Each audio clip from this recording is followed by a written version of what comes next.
आज हम एक पेशेंट से बात करेंगे जिनका हम तीसरा सेशन पी शॉट का ले रहे हैं। तो इनसे पूछेंगे कि क्या फ़ायदा हुआ। एक्चुअली जो हमारे पी शॉट के रिजल्ट्स हैं वो इसलिए ज़्यादा अच्छे हैं कि इसमें मैं अपने हाथ से पी शॉट करता हूँ।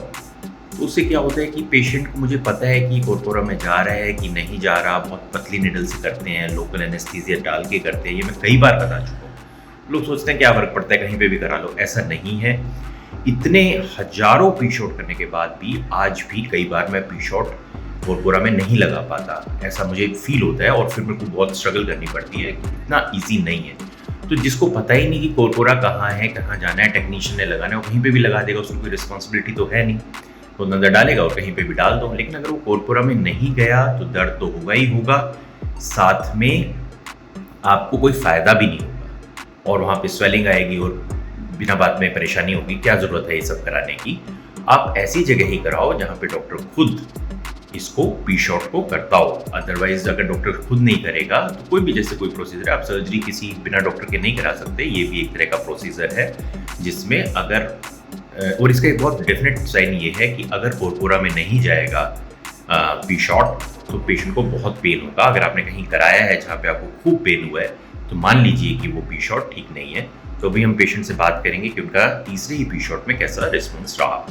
आपका ये हम तीसरा सेशन कर रहे हैं, थर्ड सेशन। क्या फ़ायदा हुआ इसमें? इरेक्शन में फ़ायदा है और ये टाइमिंग में फ़र्क पड़ा है। जैसे पहले मतलब 1-2 सेकंड के लिए रहता था, तो अब 1 मिनट 2 मिनट से दोनों चीज़ों में फ़ायदा हो गया, इरेक्शन में और टाइमिंग में। और ये तीसरा ही सेशन है। तीसरे सेशन। ठीक है, थैंक यू। अभी जो मैंने लास्ट पेशेंट किया है पी शॉट का, उसकी कॉमन प्रॉब्लम थी। वो हमसे 1 साल पहले पी शॉट करा के गए थे। उसके बाद वो गायब हो गए, हमसे नहीं उन्होंने कांटेक्ट किया और अब 1 साल बाद फिर कराने आए हैं।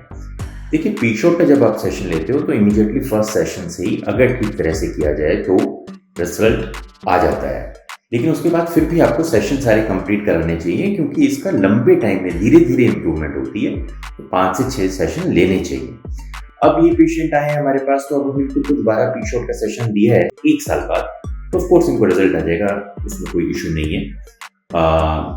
हालांकि मैं हमेशा ये कहता हूँ कि पी शॉट थोड़ा सा इसमें आर्ट है, थोड़ा सा इसमें टाइम लगता है इसको सीखने में। ऐसे कहीं से करा लिया, टेक्नीशियन ने कर दिया, इसने कर दिया, बिना सुन के कर दिया, तो उससे फ़ायदा नहीं होता।